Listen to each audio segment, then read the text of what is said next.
ॐ नमो नारायणाय ॐ नमो नारायणाय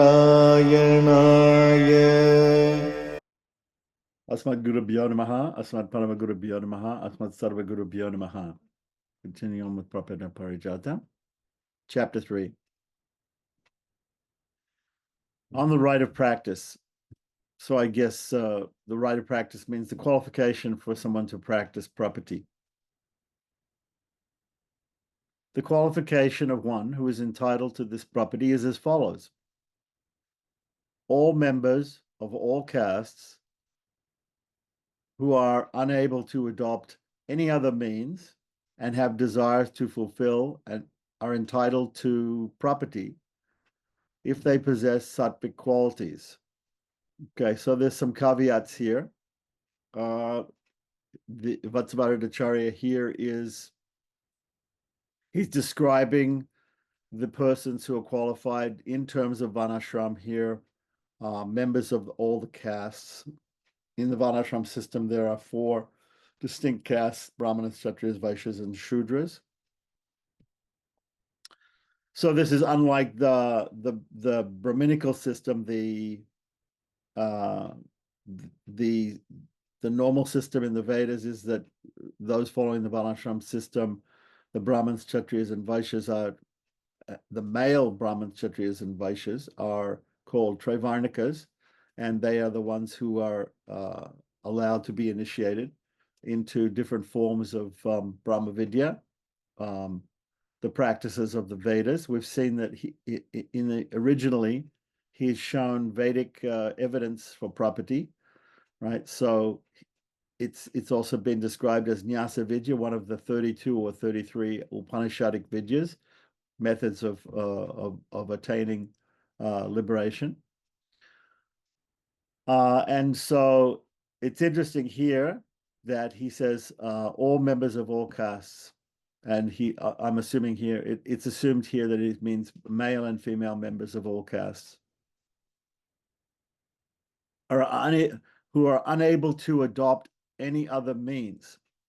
So that's an interesting point here, because this is a slight difference between the northern acharyas and the southern acharyas. The northern acharyas of the Sri Vaishnava school, the Vadagalais, consider that if a person is qualified to perform bhakti yoga with its ancillaries, jnana yoga and karma yoga, and their qualification is that the person is a male Traivarnika, a Brahman, Kshatriya, Vaishya male, that person should perform that bhakti yoga and not perform property. However, in practice, every Sri Vaishnava of the northern and southern school all perform property.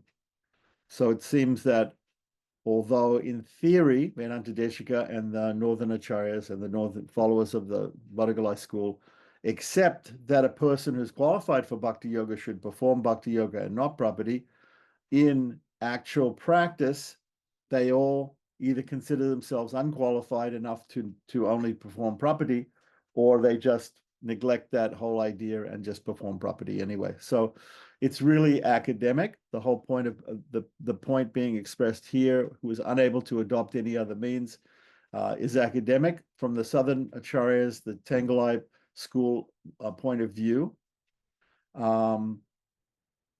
they would say that because of the nature, the true nature of the soul is to be an eternal servant and to be subservient to God, and not to in any way have any sort of ego that one can do something independently, even surrender, let alone these other paths of self-effort, karma yoga, jnana yoga, and bhakti yoga, that actually everybody is only qualified for property and not qualified for anything else. So they would say that this is really a redundant sentence here, who is unable to adopt any other means, because no one is able to adopt any other means. Everyone is only qualified for property. So, and have desires to fulfill. So in the scriptures, sometimes it's said that someone should take to bhakti yoga. In the Bhagavad Purana, for instance, it says akarma sarakamo va mokshakara udaradi tivrena bhakti yogena yajeta purusham param. Somebody should take to bhakti yoga. In this case, we're talking about bhakti yoga as a sadhya bhakti, as bhakti, the meaning the service of God, the service to God as a goal and not as a means. But even as a goal, if one has all desires or no desires, or even the desire for liberation. Sometimes people say desires are one thing, but if you desire liberation, if you have other desires, material desires, or whatever type of desire they are, that's one thing. If you have the desire for liberation, that's another thing. And then if you have no desire, which is the normal situation for a Prapanna, let's say, that he should have no desire because he simply desires whatever the Lord desires. And so here it says, if they have desires to fulfill, so it's not excluding.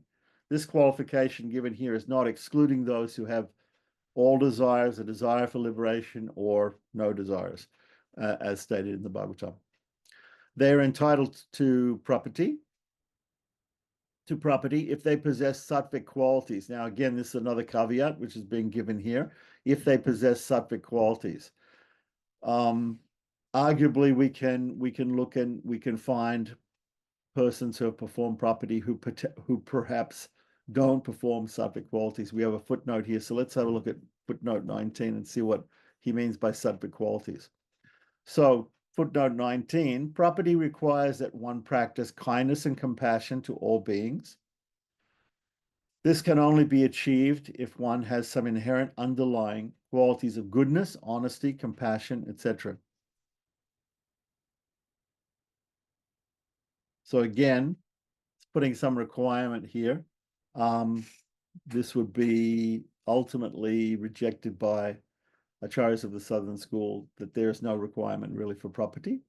But anyhow, this is an interesting verse here, which purports to give the qualifications for those seeking property, seeking to surrender to the Lord.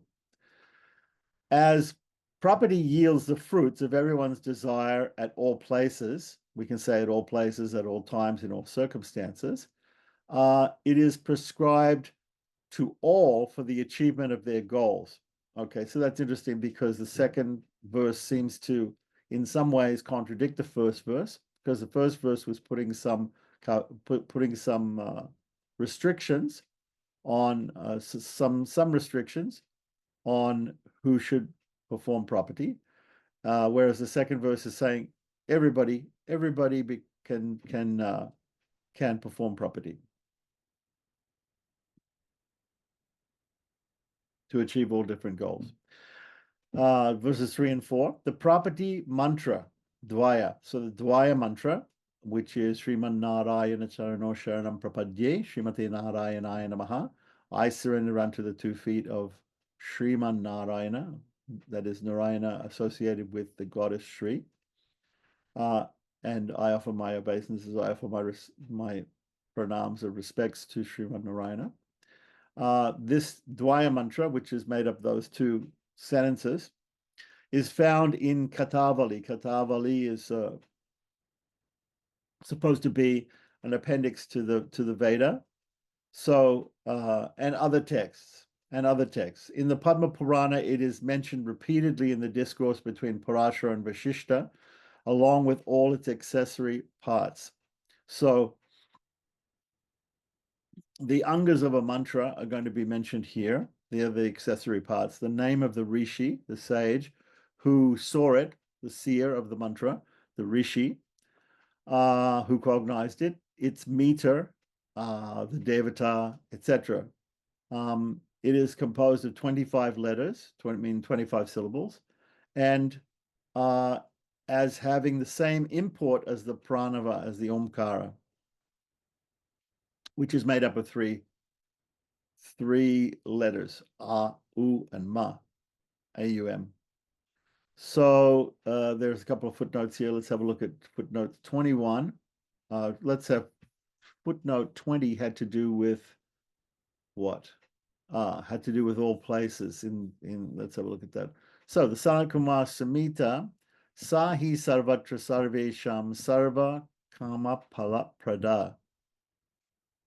Sarva Karma Pala, the fruit of all desires, Prada gives, right? So how is this to be understood?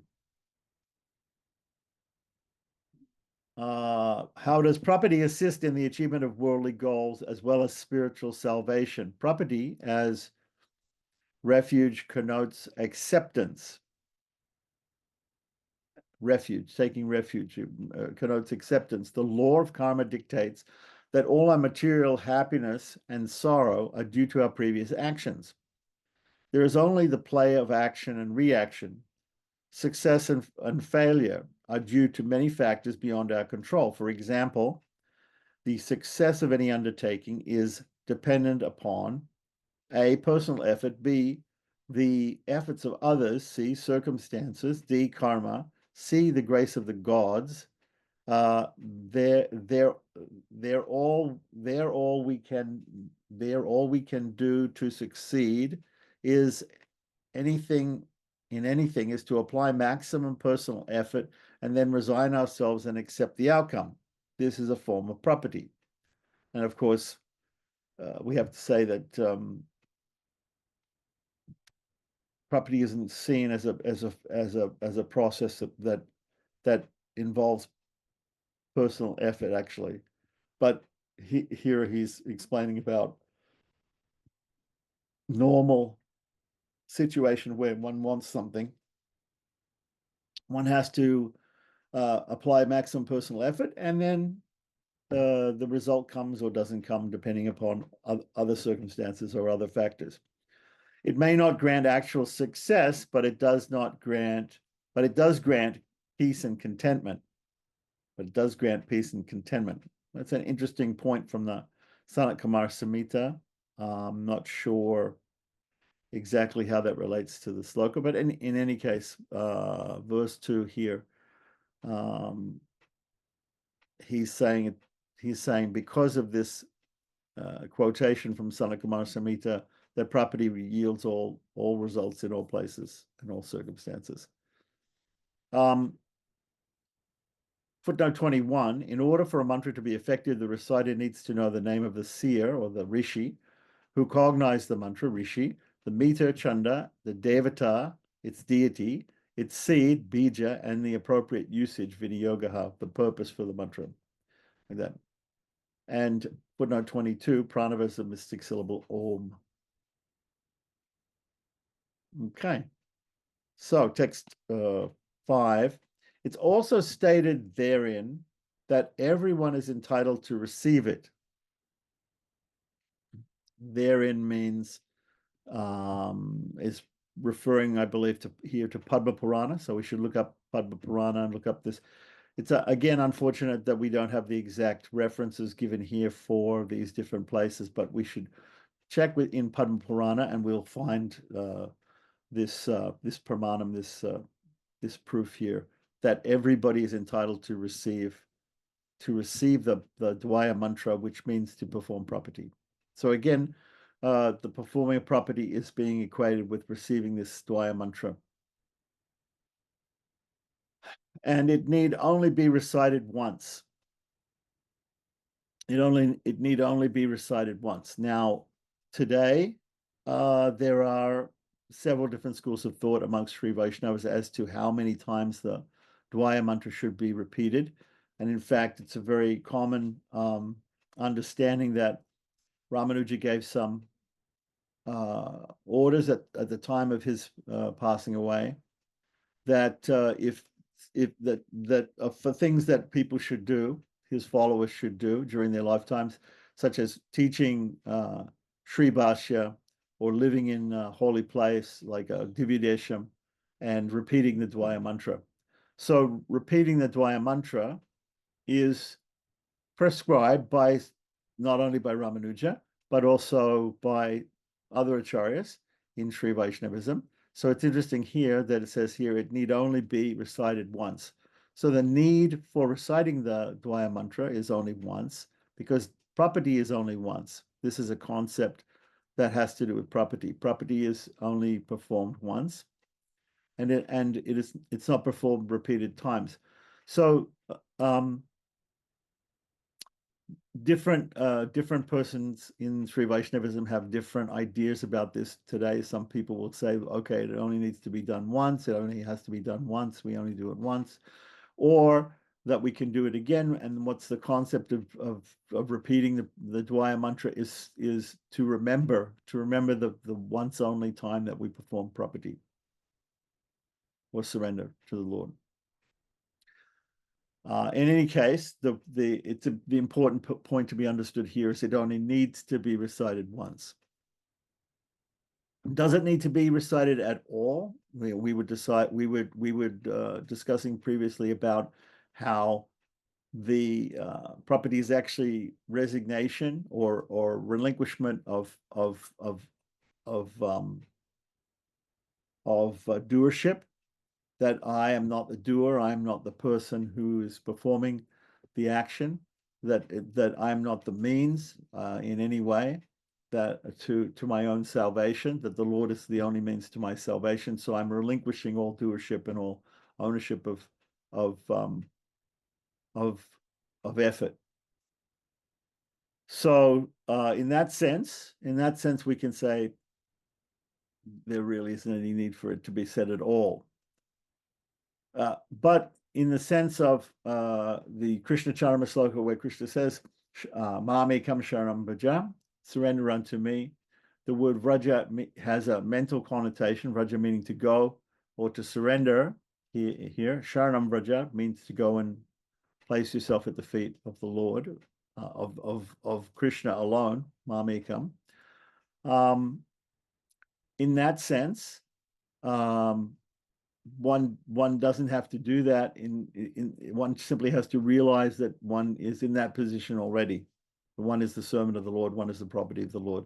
So it's a relinquishment of the idea of doership, a resignation to the overlordship of the Lord. So so it need only be recited once. So also elsewhere in the Pancharatra Shastra is ordained by Bhagavan Vishnu, and he hasn't given any examples exactly of other quotes from the Pancharatra Shastras, the Pancharatra Samhitas, where the Lord says this. Okay, verse 6. Even members of all social groups, referring back again to the Varnashram system, the Brahmanas, Kshatriyas, Vaishyas, and Sudras, the different castes, and the different orders of society, the brahmacharis, the vanaprasthas, the sannyasis, and the grihastas. Even members of all social castes, other than the three initiated castes. Here, the initiation is taken to be the Vedic initiation of Upanayanam. Other than the three initiated castes, or Dvijas, twice born, those which are called Dvijas, are entitled to receive the Dwaya mantra. This is also deducible from the Vedic authorities, as for example, when a special rule is introduced into a Vedic yajna, and on the authority of those that follow a practice to indicate the practice. So there's some rules by which we interpret the rules given in the Veda. And those rules are called the rules of Mimamsa, or deliberation, and they're set out by Jaimini in his Dharma Sutras. And one of those rules is that there's a general rule. There may be two rules in the Vedas which seem to be at odds with each other, contradictory. So when that happens, we have to understand that there may be a general rule, and then there may be an exception to the rule. Like that. When there's a special rule in a Vedic yajna, then that special rule takes precedence over the general rule. Okay, so here he's saying that that again, just reiterating that all persons have the right to perform property, to surrender to the Lord. Verse 7. For example, carpenters, and here's an example of a Vedic rule, a special Vedic rule.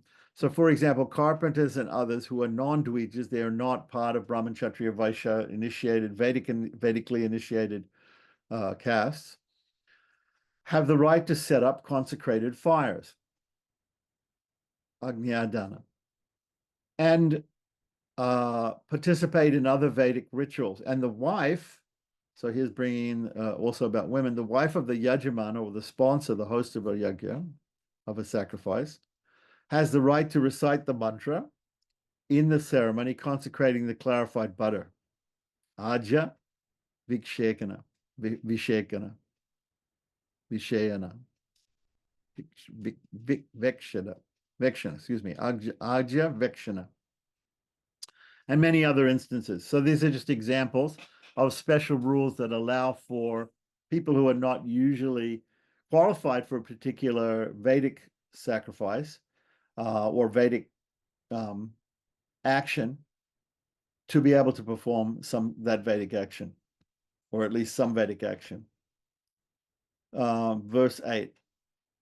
There may be some reservations on account of negative consequences arising from mispronunciation of the mantra by non-Dvijas because of a lack of Sanskrit training. In the case of the Dvaya mantra, in that case, the Dvaya mantra can be taken as a tantric mantra rather than a Vedic mantra. And the footnote 23 says, it's believed that some serious negative effects can occur with the wrong pronunciation of Vedic mantras. Hence, they are forbidden to those who have not studied Sanskrit, such as non-Dvijas. Tantric mantras, on the other hand, are dependent upon for their effects upon mental content of the practitioner. Okay, so basically what we're discussing here is that there's this idea that the Vedic mantras often come with Vedic intonation called swara. And in the pronunciation, in the lesson on pronunciation coming in Mahanarayana Upanishad, which comes from, or excuse me, Taittiriya Upanishad, excuse me, which comes as in the Taittiriya Aranyaka of the Krishna Yajurveda. It says, Shiksham vya akyasya varna swaraha matra balam samasantanaha ityukta shikshadhyayaha. So the shikshadhyayaha, or lesson on pronunciation in the Veda of Vedic Sanskrit, basically tells us there are 6 aspects to pronunciation. The pronunciation of the letters, varna, swara, the Vedic pitches, which are low, medium, and high, the pitch of the pronunciation. Varnaswara matra, the length of the pronunciation or the syllable, the prosodial number of prosodial instances that it goes on for. Varnaswara matra bala, the force of articulation, whether it's more air or less air, mahaprana, upapran. Varnaswara matra bala, sama and santana, the musical quality of the intonation. Sama and Santana, keeping everything together with all the grammar and everything. So there are these 6 aspects to pronunciation of Vedic Sanskrit. In classical Sanskrit, it's much less structured. There's no different pitches. It's monotone, so it's much easier to pronounce. And therefore, here he's saying that in that case, the Dvaya mantra can be taken as being a tantric mantra, and it doesn't have any swaram. There are some Sri Vaishnavas, for example, who say that the Astakshara mantra, Om Namo Narayanaya, because it comes in the Narayana Upanishad, Narayana Tavashira Upanishad, it has swaram. But if we look in that Upanishad, actually, it doesn't seem to have any different swaram. But there are some sections of Sri Vaishnava society that teach the Astakshara mantra with swaram, with different tones, to be chanted with different tones. Now, it's important, a Vedic mantra is important that if it does have different tones, that it be taught in that way, and that the tones be properly pronounced, so that you get the full effect of the mantra. So that's important for Vedic mantras. In the case of the Dvaya mantra, here it's just another way of saying that the Dvaya mantra can be good for everyone. It can be considered to be like a tantric mantra, even though previously, from the point of view of saying it's a bona fide mantra and giving it authority, they've said that it comes from Katavali, which is considered to be part of the Veda. Still,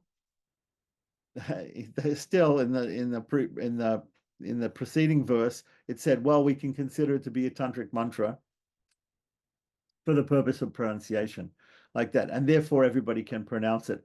So once again, a little bit contradictory here to give authority to this mantra by saying that it appears in some Vedic text, Katavali, and then going back on that and saying, but actually we consider it to be like a tantric mantra, that it doesn't need any special pronunciation. And therefore, the person who chants it doesn't have to be qualified in that way. So interesting combination here of ideas. Verse 9, the ignorant karma yogin, right? So karma yogin, I don't know why karma yoga is considered to be ignorant. Oh, because he doesn't perform any jnana yoga. Actually, Krishna in the Bhagavad Gita in the 4th chapter introduces the idea that karma yoga has to also have an element of jnana. So one, in order to perform karma yoga properly, one has to have some knowledge of what he's doing and knowledge of the scriptures. And karma yoga is, of course, the process of self-effort leading to liberation, of disinterested work, that doing acts that without the idea of getting the result from the act. So karma yoga is done without the idea of attaining the goal of the karma, but giving up the fruits of the action. So the ignorant karma yogin and the wise jnana yogin, jnana meaning knowledge, right? Yogin, and the devotees bhakti yogins. These are the three persons who have taken to these different paths taught in the Gita and other Vedic scriptures, are all entitled to property. So that's interesting, because previously it's a slight contradiction to what he said previously, where he said those who are qualified for karma yoga, jnana yoga, and bhakti yoga should do those, and only those persons who are not qualified for those things should perform property. So it's most suitable to the ignorant on account of their ability to follow, their inability to follow any of the other three means. So exactly what he means by ignorant in the second sentence here, I'm not sure, because he's in the first sentence translated karma yoga as ignorant. So maybe a person who is not a true karma yogi has some knowledge. So according to Krishna in the 4th chapter of Bhagavad Gita. So the wise clearly realizing the futility of self-initiated means turn away from the path of yoga, any of these yogas, and seek refuge in him instead. So if you're really, so unlike in verse 19, where he describes the jnana yogi as being wise, in the 10th verse, he's actually describing the jnana yogi as not being so wise, right? Saying the people who are really wise clearly see the futility of self-initiated means, or means of self-effort, paths of self-effort, which are karma yoga, jnana yoga, and bhakti yoga. So if you're really wise, in the 7th chapter of Bhagavad Gita, Lord Krishna talks about 4 types of people that approach him. There's a arto jigyasa artati gyani cha. So the gyani, he says, the gyani is considered the best of them. So the gyani here is being, first of all, in verse 9, he's equating the gyani with jnana yoga, jnana yogin, right? The person who's studying the scriptures like that. But the real jnani is being spoken about in the 10th verse, where he says the person who's really wise is the person who realizes the futility of karma yoga, jnana yoga, and bhakti yoga, and takes to property. So the wise, clearly realizing the futility of self-initiated means, turns away from the path of yoga, the path of these different yogas, and seeks refuge, that is property, with him instead, with the Supreme Lord instead. 11. Also, the bhakta, oh, I see. So he's going to go through each of them here. So he's talking about the wise, meaning the jnana yogin, sees the futility, right? By studying the scriptures, and coming across the Nyasa Vidya, and he sees the futility of self-initiated means, the Jnana Yoga, and therefore he turns to property. And then he says in verse 11, also the Bhakta yogi, so that not only the Karma Yogin, the Jnana Yogin, but also the Bhakti Yogin, right? Always meditating on the Lord and with focused and unwavering intense love, finds it impossible to depend upon any other means or end. Okay, so it seems like here he's saying any other means or end. So the Bhakti Yogin, I'm not sure, is he saying here that the Bhakti Yogin finds it impossible to depend on any other means but Bhakti Yoga, or finds God to be the only means and therefore must take to properties? That would seem more fitting in an understanding. It's a little bit ambiguous, the understanding here, but clearly after verse 10 saying that the Jnana Yogi, the wise, take to property, in 11 he should also be saying that the Bhakti Yogi also takes to property. Why, however, is difficult to understand. So also the Bhakti Yogi, or the Bhakta, is always meditating on God with focused and unwavering intense love. So he finds it impossible to depend upon other means or end.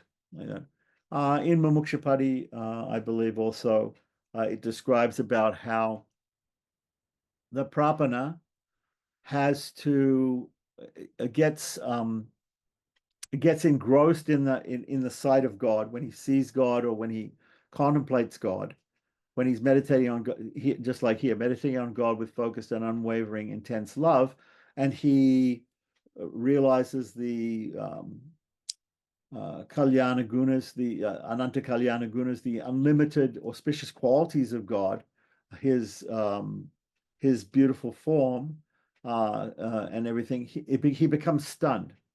When he becomes stunned, then it becomes difficult for him to actually perform service, because he's stunned by the beauty of God, or the qualities of God.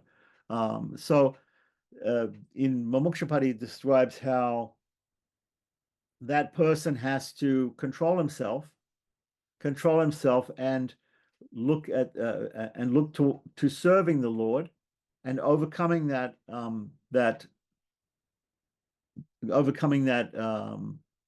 obstacle.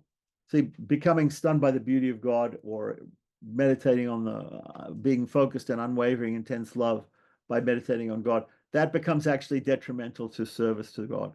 So that has to also be given up. So in that way also, the Bhakti Yogins, they are totally engrossed in meditating on in an unfocused way on the Lord. Ramanuja describes it like a bhakti to be like a pouring of oil from one container to another, a continuous flow of meditation, anushmiti, of remembrance of God. So it's very intense, but that intense meditation on God has to somehow be put to the side a little bit in order to serve God. One shouldn't become so engrossed in meditating on God that one is stunned into inaction in the form and unable to perform service, because the natural quality of the soul is sheshatva, is eternal servitude to God, and therefore a servant has to serve, and therefore he has to be able to get over the wonderful, extremely wonderful, intense feeling of love that he gets by meditating on God, and appreciating his qualities or seeing him. It's very interesting. So anyway, so here in verse 11, I would say that he's trying to say that the Bhakti Yogin is realizing that God is the only means, and he also has to take to property. Sonaka, in his commentary on the mantra Jitante, so there's what's called a Jitante stotra, Jitante Pundari Kaksha, Namaste Vishravavana, Namaste Stu Rishikesha, Mahapurusha Purvaja. It begins. And so he's saying Shonaka has a commentary on this mantra, has said that Lord Hari shall be the means and the goal for the ignorant, agya.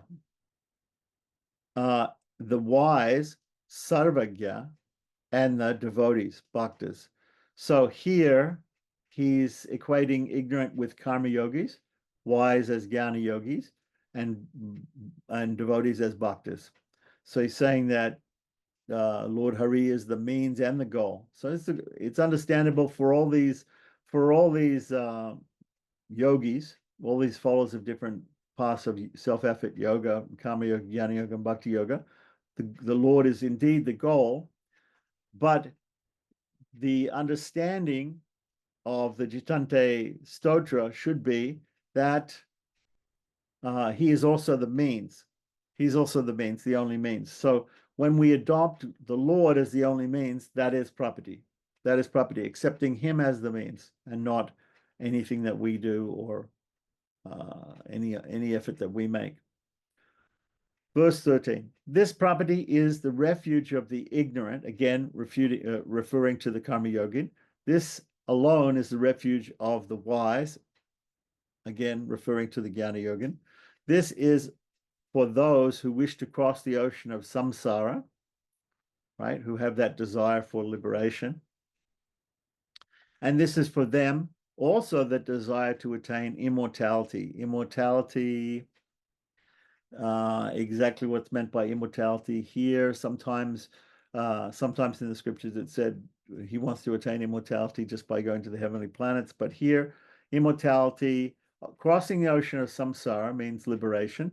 Immortality also means liberation. It may be that there's a distinction because many jnana yogis consider impersonal liberation or kaivalya mukti, kaivalya moksha, which is where the soul is simply understanding or relating to its own spiritual nature, self-realization, but not God realization. And is kaivala is alone, is isolated, right, to be a form of moksha. So normally in the scriptures it said that there's different 5 types of moksha. One of them is called ekatva, in the Bhagavatam also understood as kaivalya, like that. Not to be confused particularly with sayuja mukti. So sayuja just means very close, yeah, very proximate liberation where one is very close to the Lord, but still separate and serving the Lord. So there are some Vaishnava Sampradayas that consider Sayuja, Kaivalya, Ekatva as synonyms, but in Sri Vaishnavism, Sayuja is not considered to be impersonal liberation, or self-realization, but Kaivalya and Ekatva are certainly the same thing. And therefore, this may be referring to that.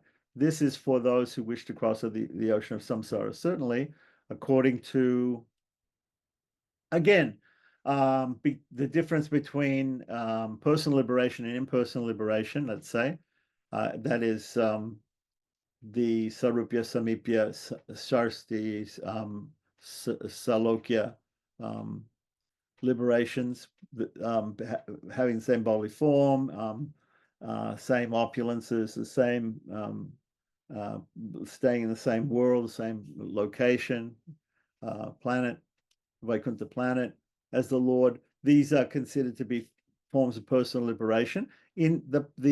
And impersonal liberation is considered to be that isolation, ekatva or kaivalya liberation.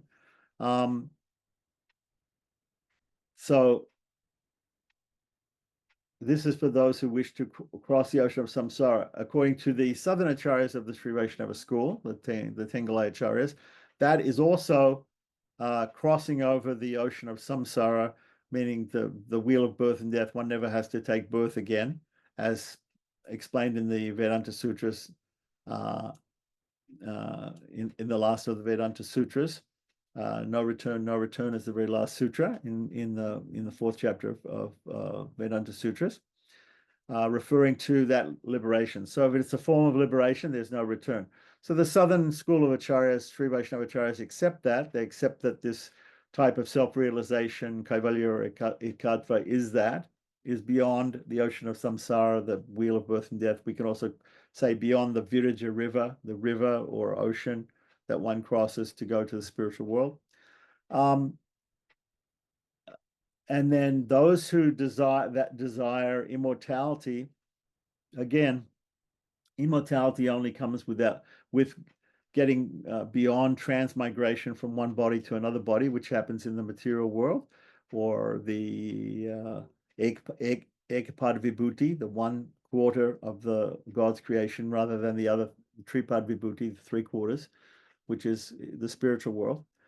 And therefore this may be, have to see the Sanskrit here and understand exactly what is being meant. Maybe a commentary on this could explain, but it seems to be talking about these two types for the northern acharyas, the Vadagalais, that ekatva or kaivalya, isolationist self-realization, occurs in a part of this material world and not in the spiritual world, and therefore there could be a possibility of returning to transmigration and reincarnation, the world of samsara, from that point, because it's not situated in the spiritual world completely. In that case, it has to be rejected as by the northern acharyas as a form of actual moksha or liberation.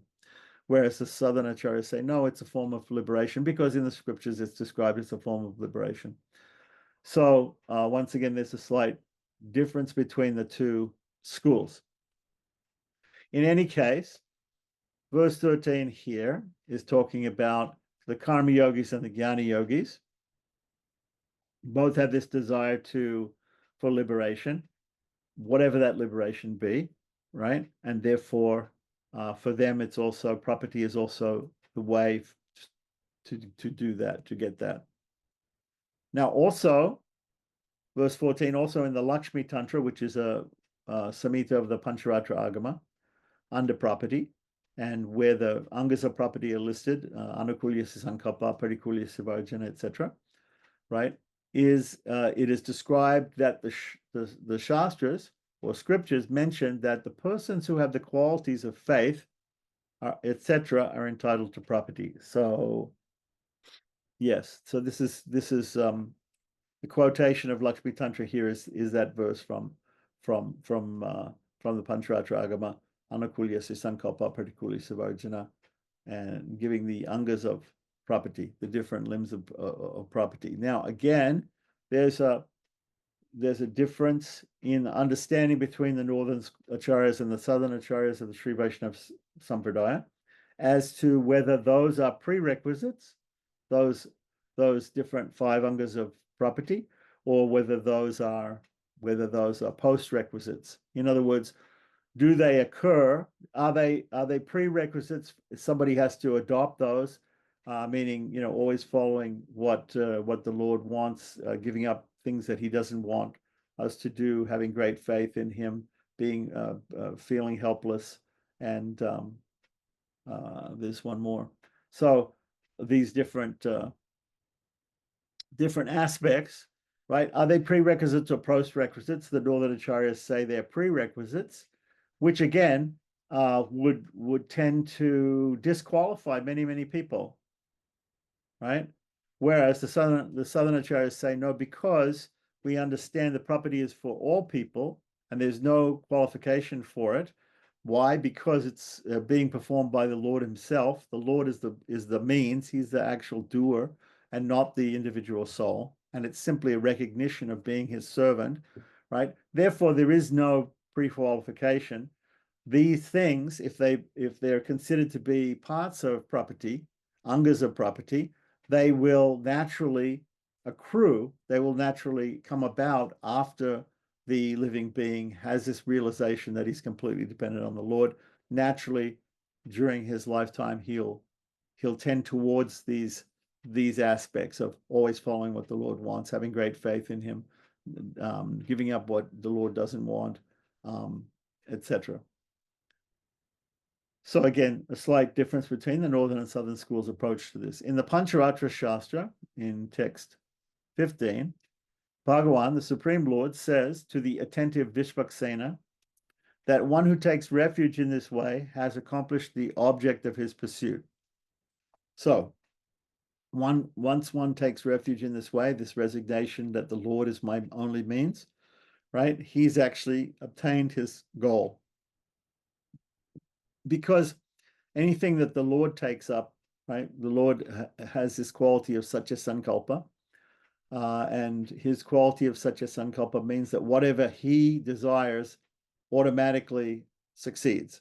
There's no failure for the Lord, right? He is the most qualified person, and therefore he's infinitely qualified, and therefore infinitely and also has infinite power to give liberation to the living beings. So there's no doubt at all that if the Lord becomes the means, that the goal will be obtained like that. So the object of pursuit is again liberation. So verse 16, this secret doctrine is in accordance with the teachings of the Vedas and the Puranas, and in the Vedanta it is praised and declared as the most secret of esoteric doctrines. So it's just a bit of a summary there of all the points being made and all the proofs that have been given, even coming from the first chapter. 17, it ought not to be divulged to the uninitiated, and never to one who denies the Vedas, Nastika, right, who doesn't have faith in the Vedas, and neither to one who has no faith in the Guru, the teacher, Guru Bhakti, devotion to the teacher, and in the root or in the root syllable, the bija mantra, which is the seed of the mantra, the collection of letters, pinda, and words, pada, and such other elements of this mantra. So the mantra being spoken about here is the Dvaya mantra.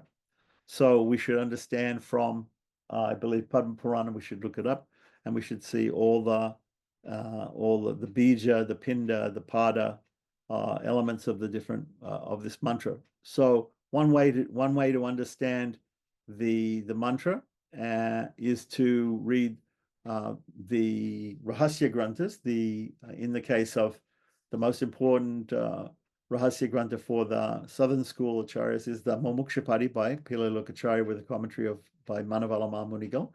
And for the Northern Acharyas, the most important would be the Rahasya Traya Saram of Vedanta Deshika.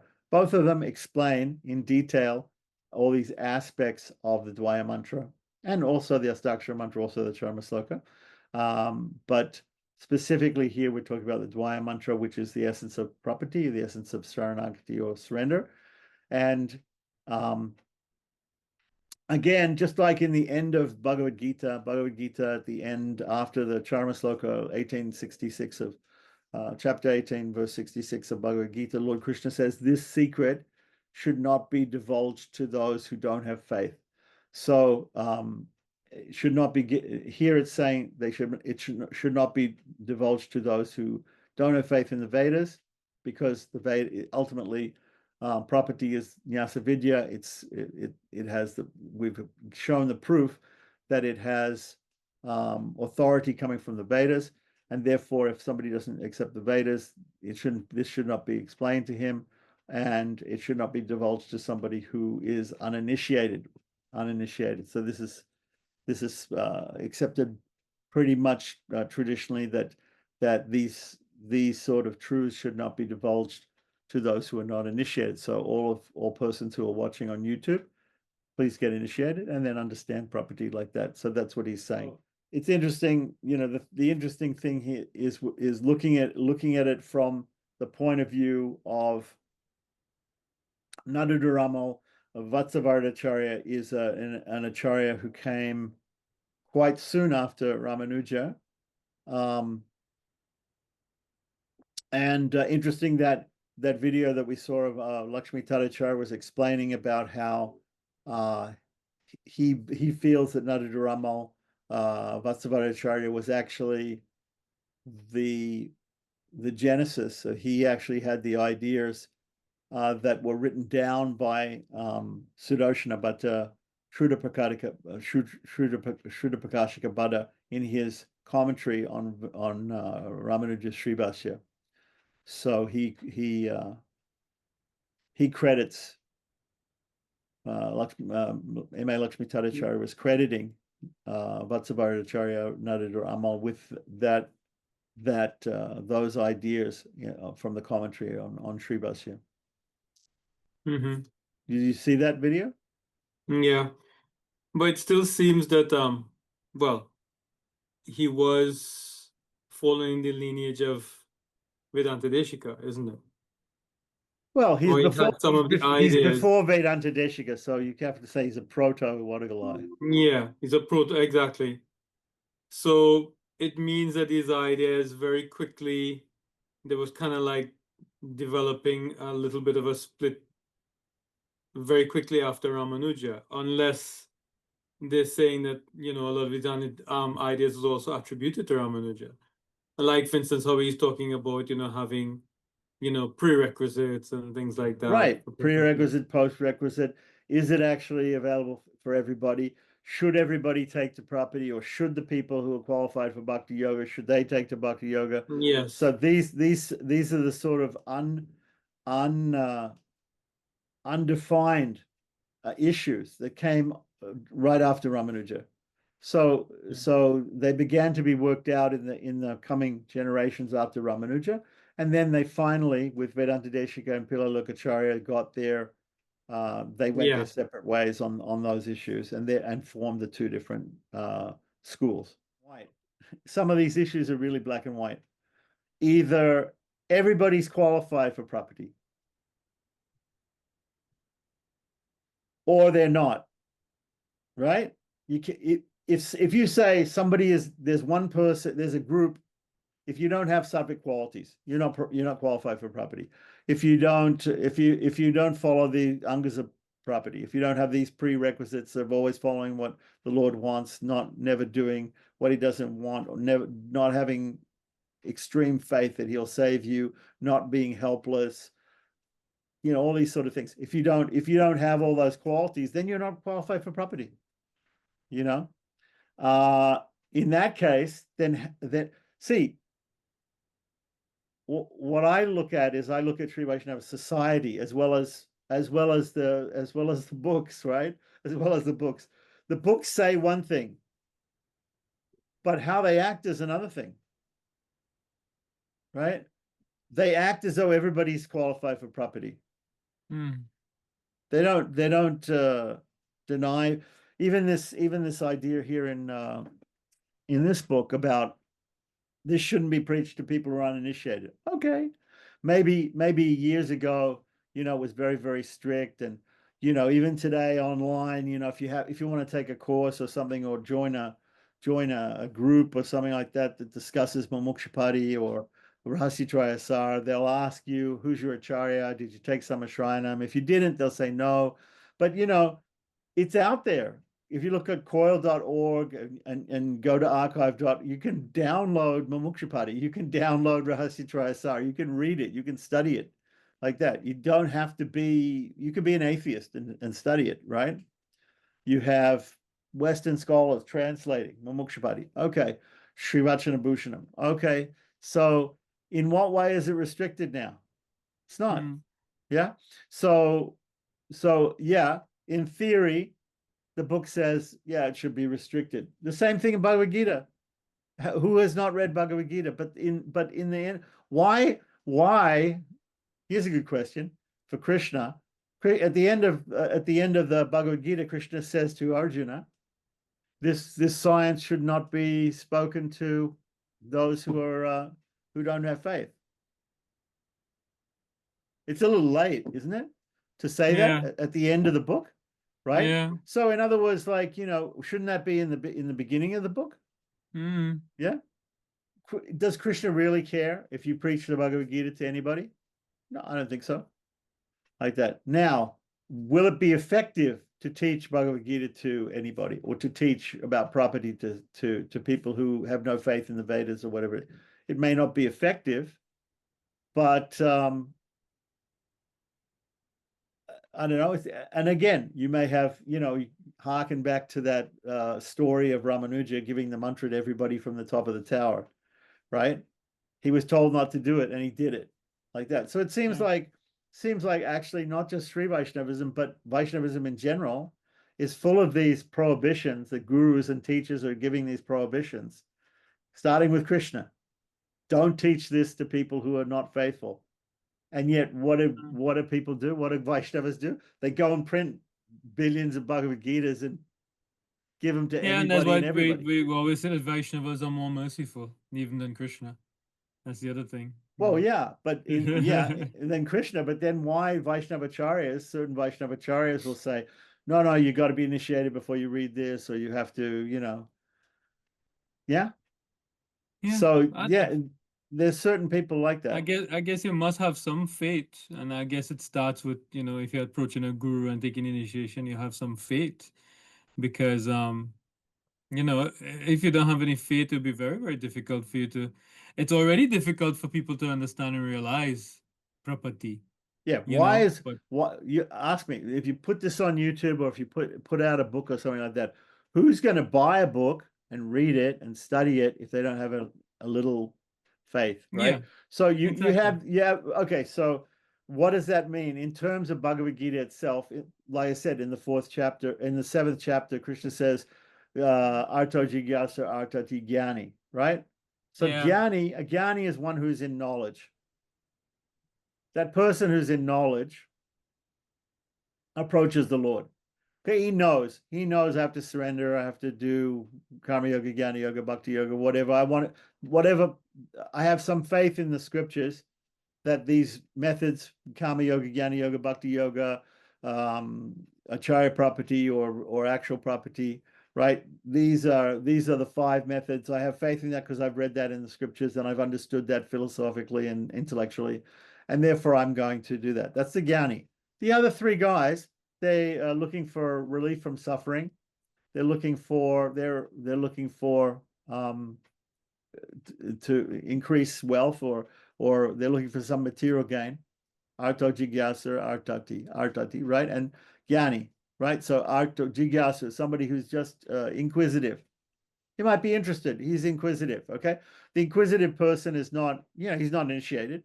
He's not, but then again, but the standard Bhagavad Gita is somebody has some faith. Is a person who's got some material desire either to get rid of suffering or get some material gain, or is a little inquisitive. Does that mean he has some faith? Yeah, he has some faith. He has some faith. He has a small amount of faith because he's looking for an answer. So maybe somebody's looking for an answer is a little bit different from somebody being initiated. Here it's a higher bar. In the Bhagavad Gita, it's a lower bar, but even that lower bar is being wiped out by the Vaishnavas. They're saying, no, even Krishna says, don't preach this, but we're preaching it anyway. Like Ramanuja, he said, oh, I'll preach it anyway. yeah. Well, that's but then there's even different versions of the mantra that he gave and all of that. Yeah, that story we can leave that alone. But the Yeah. point is the point I want to make, right, is that okay, so whatever the actual facts of the story are, as far as the mantra and who he gave it to and when he gave, the point is that his guru forbade him to do something. We can argue about what, and then he did that thing. Yeah. Yeah, that's all. That's all we have to know. Oh no, even if he didn't go up on the tower, Even if if he he didn't, just got a group and told he them, he disobeyed his still broke guru. it. He disobeyed his guru, and the reason he gave to his guru why he disobeyed his guru was because he had compassion. He said, okay, you forbade me to do this on pain of going to hell. I don't care if I go to hell. Everybody else is got this, can get this knowledge. Yes. So that's the point that I make to people all the time, is you can argue about what the knowledge was that he gave, but you can't argue that he disobeyed his guru. Exactly. So that is an established fact. That is an established fact. Everybody agrees on that. So he disobeyed his guru. The reason he did it was because he felt more merciful than the rule that his guru had given, and he just decided to do that. So that is a tradition that's accepted. So therefore, we can follow that example. Can we And take Bali Maharaj as an example of Prapati also? Bali Maharaj, Shukracharya told him, don't give anything to Vaman. Mhm. Don't give But he anything to surrendered Vamana. to Vamana. And he And did. he He got did. the foot of Vamana on his head. Yeah. Yeah. The right but- foot. Maybe that's what the Varakala is get it. But anyway, the whole point is, you know, I would think that if you think of his story, he's kind of like one who has done Sharanagati also. Because he attained the Lord by that. You know, we don't really use him. We use mainly Bibhishana, we use Draupadi, we use Gajendra. But he is also an example, wouldn't you say?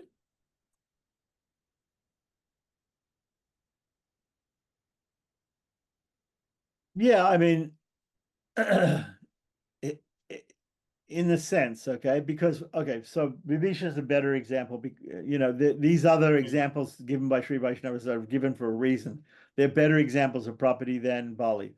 The reason, okay, we can say Bali surrendered to the Lord eventually, but firstly, he only wanted to give him 3 steps of land. Mm-hmm. Varman only asked for 3 steps of land. Yeah. So it was sort of a trick. It was a bait and switch. That Vamana said, I want 3 steps of land. Bali thought that was, you know, Shukracharya was smarter and he thought this is Vishnu, he could be tricking us in some way, which he did trick them because he was able to take 3 steps which covered everything, the material and spiritual worlds. Okay, so Bali Maharaj didn't realize that. So he said, okay, I'll give him this small amount of land, no big deal. Now, when he understood, when Vamana became Trivikrama, and he understood that he was able to take the whole universe in 2 strides, both spiritual and material, right? Then he realized, oh, okay, I have to fulfill my promise, right? Because king is dharmic, he has to fulfill this promise, right? So I have to fulfill my promise. How am I going to fulfill my promise is by letting him also have me. Like that. But once again, he's thinking, he's also thinking that he owns himself, right? Yeah. He There's the ego. was the master of the whole universe. So he gave that up and then finally gave himself up. So yeah, it's a form of surrender. But I think it's much more akin to Atmanivedanam of Bhakti Yoga than it is of property. Yeah. Yeah. Yeah. Because Draupadi also, well, only when she let go, then that was it. Vibhishana, well, he surrendered. Surrendered. But I'm just thinking if his one is also, well, obviously we use him as a perfect example because of the Charmashloka Rama. But again, Vibhishana went thinking that no, I belong to Rama anyway. That's it. That's the other thing, you know, I'm thinking about with Vibhishana. That Vibhishana thought, well, I actually belong to Rama anyway. I guess not, isn't it? Okay, I'm so not just going all around the bushes here, just thinking about different things. Once again, right? The answer to this would be we should go and look at the Valmiki Ramayana with the commentary, and we should look at the commentaries on that part of the Ramayana. That will give us more information. So I'm not prepared to go into. I mean, Vedanta Deshika wrote a very nice book. We've already done it with Tirunarayan in class, Abhaya Pradana Saram, about the Ramacharma Sloka. So I would suggest everybody look at that. You know, look at Abhaya Pradana Saram. That will give more insight into that. Om Namo